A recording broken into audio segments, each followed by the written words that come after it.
মৃত্যুর পর শোকের মাতম বা কান্নাকাটি নয়, বরং ঢাক ঢোলের তালে নেচে বিদায় জানানো হবে এমন অদ্ভুত ও অবিশ্বাস্য ইচ্ছা করে গিয়েছিলেন শতবর্ষী এক বৃদ্ধ। আর বাবার সেই ইচ্ছা পূরণ করতে গিয়ে এলাহি কাণ্ড ঘটিয়ে বসেছেন ছেলে। এই ধরনের একটা শরীর বিরোধী কাজ করবে, তাও আমার মৃত্যু ব্যক্তির লাশকে সামনে রেখে ঢোল বাজাবে, হইতে পারে না। তাহলে কি সমাধান হয়েছে এই জিনিসটা? যারা পুরো হাতের সম্পর্কে জানে না, কোনো কিছু জানে না, বাবা না কেউ শেষ করছে না বুঝে করছে।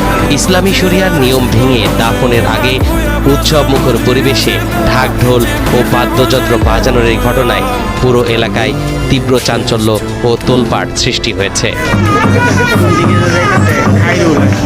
ঘটনাটি কিশোরগঞ্জের, যা দ্রুত ছড়িয়ে পড়লে প্রতিবেশী ও উৎসুক জনতা ওই বাড়িতে ভিড় জমায়। বিষয়টি নিয়ে ক্ষোভ প্রকাশ করেছেন অনেকেই।